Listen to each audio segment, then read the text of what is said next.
Friends, it's Miss Nancy with Dance with Nancy, and today we're going to be bringing you webinar 2, how to start your own after school program. But sing with me. I was born with gifts inside of me. Yes, you were, just like every child, to help me know just who I'm gonna be. Yes, you were. And even though I know it's always up to me,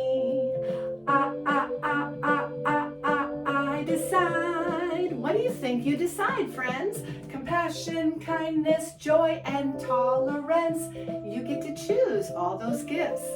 Gratitude and love and gentleness. And even though I know it's always up to me, who decides? You decide, friends. I decide who I will forgive. Yes, I decide how I'm gonna live. And even though I know the heart can make love grow,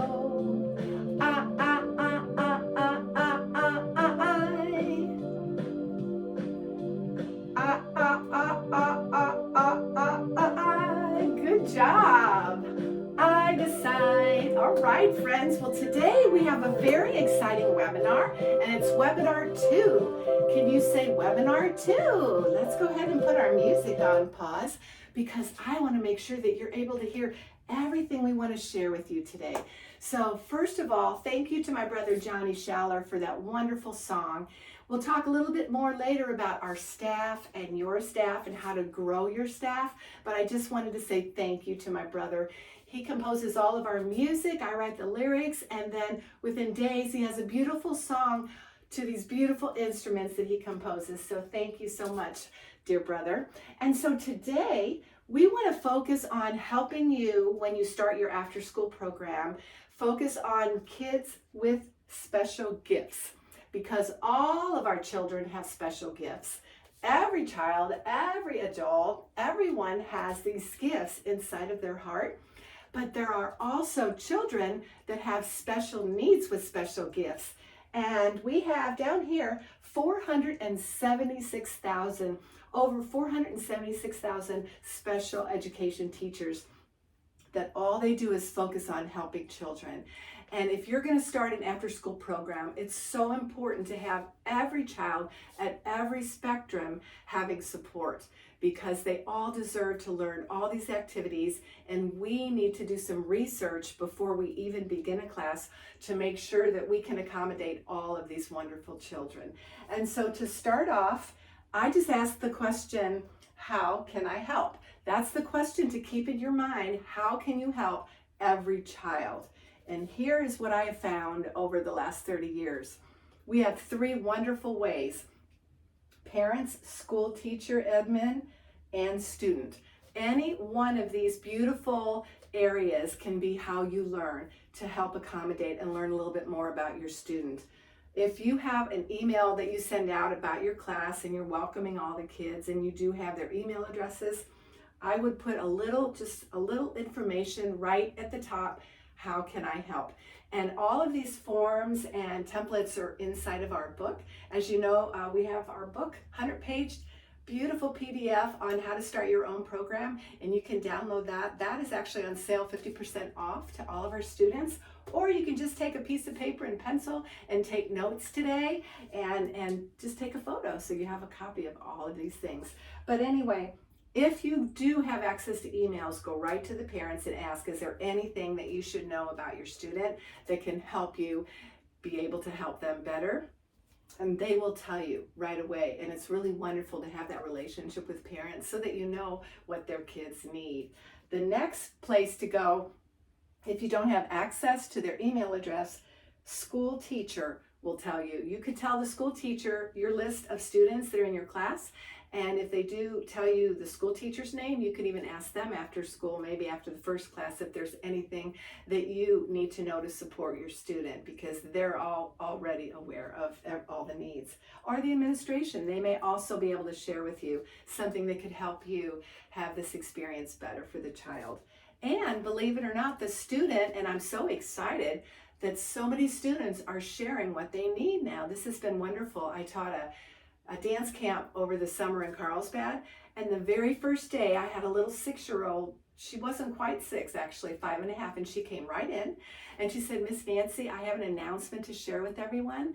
I can't hear in this ear, and I'm working on my hearing now, and they have a little something in my ear, but it's better for me if everyone can talk on the right side." So she was asking all the students to come and talk to her on the right side of her, so they could hear her in her right ear. I thought that was amazing that she was so young, and I'm sure her parents and counselors and doctors helped her be able to say what she needed. And I was so thrilled, because now all the kids would know that when they came up to talk with her, they needed to come on this side of her. So that was a beautiful experience. So please don't hesitate to ask the students. You can have them fill something out too if they can write, or just tell them they can come up to you and tell you what they need. Here's a few ideas that we did. Just for example, for the dance class, I had students that were unable to sit a little bit when we were doing acting. We would sit down and do some acting parts. And so I gave all of them one of these. Try to get the same color if you can, but if not, I just hand things out and I will say, we get what we get and we're grateful for it. So that's a fun thing to say, just to remind the children to be grateful for whatever they get. But these are just little things that if every student has one, then they just feel part of the group. But also for children that have special gifts and special needs, they can just press on it, and it feels really comforting to be able to just press on something like this. So that's one thing I do for my students sometimes. We did go over the breathing last time. This is another thing that we will use too. I will let the kids hold one of these, and sometimes they just need to take their hand and run it through the scarf. And sometimes they're just sitting down and doing it right under their desk if they're sitting at a desk. So again, your activity is going to be a lot different than mine, unless you are a dancer or a singer, or if they write poetry or act. These are good little examples of things that kids can do to help them with their special gifts. I call everything a special gift, because I think we all have special gifts, and I think we all have special things that we need to help us too. So this is something else when I teach tap. Just for example, get creative, do fun things that will help with your activity. But I just bought some little puppets. I think I went to Oriental Express. And then I added, this was at Michael's, just a little sound on the back made of metal. And I put a little, see if you can see right here, a little rubber band inside. And now the kids can put this right on their finger. And I have all the children do this. I tell them to put the puppet's nose going up. And then that way they can use these to tap. Now, this helps all the children kind of learn how to do tap steps, but also if you have students, maybe you have some that can't dance, they love dance, but they have an injury, or they have a special need that they do need to sit down. So my husband made these cute little boards. Aren't they fun? And he just took wood, and then he also added a beautiful material. These are puppies. You can see what he did here. And over here, aren't those pretty? I was so excited. He made me about 20 of these so I can take these to my class when I'm teaching tap dance. And every child, no matter what, has an opportunity to be able to tap dance. So some of my children that need to sit can tap like this. So we teach point steps and shuffle steps, shuffle hop step. And when we have both of them, it sounds, they get to do rhythm patterns. So it's been really fun to try to help as many students as I can. And again, we went over a few last time, but this is another one with the Hoferman spear. This is really great to be able to either calm them down a little bit, or the small ones, you can get them very small. And if they need to sit for any amount of time, you could just have them work on this and their breathing while you're teaching them a different activity. These are actually really helpful as well, because they calm the children down. And if it seems like some of them need to join in or come down or take a break, I do have them kind of Go back and forth for the beautiful rain sticks. And again, you can get all these fairly inexpensive in groups, either at Oriental Express, Michael's, the dollar store. So don't hesitate to get what you need to help the children with all of their additional needs, okay? And so again, parents, school teachers, and the student, those are all beautiful ways to be able to help your kids with all their special gifts as well.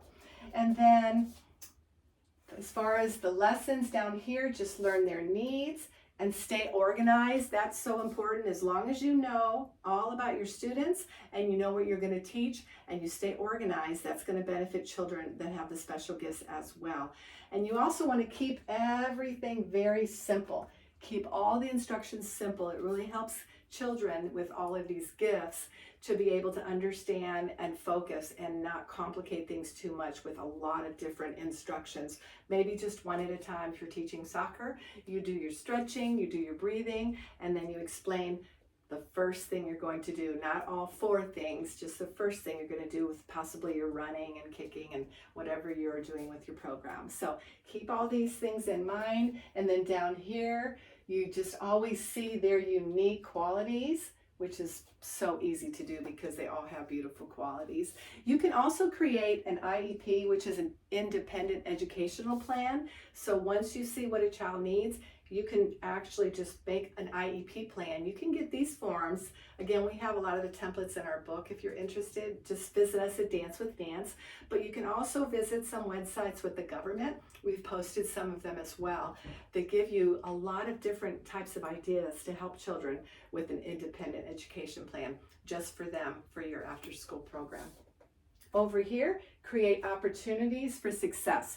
I think that's really important to help children feel that they're going to be successful at this. And every time they try, that's all you need to do is tell them just to try to do their best, and it will eventually grow into them feeling successful, and that will benefit them their entire life, which is exciting to be part of watching children come back later. I've had 3 generations now, teaching 30 years, so I've actually taught some of my students have had children, I've taught their children, and almost for the 3rd generation now, and it's been really fun to see what they've ended up doing. And so I hope you get to have that blessing to do what you love to do for a long time.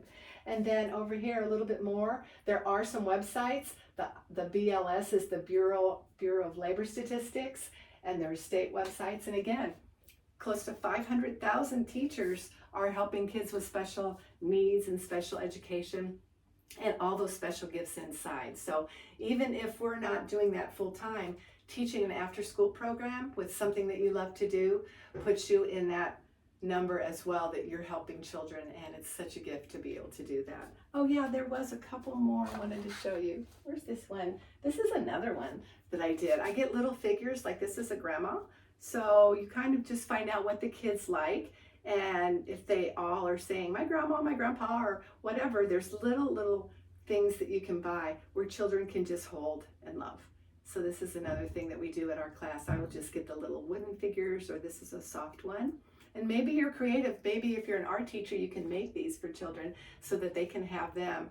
And when you need to give instruction or have them sit for a moment, just give them something that they can hold in their hands. I think we did skateboards and surfboards when everyone was young in our family, and those helped our kids too be able to just hold something, and that was really a great experience as well. So I hope that's helped a little bit with kids with special needs. Just remember that question, how can I help? All right, now what I'd like to do is take, if you don't mind pausing the video, take a few minutes to write out your list on how you can help, and try to make at least 10 things that you can do to help, and then we'll be back to see you in just a moment. All right, just hit the pause button.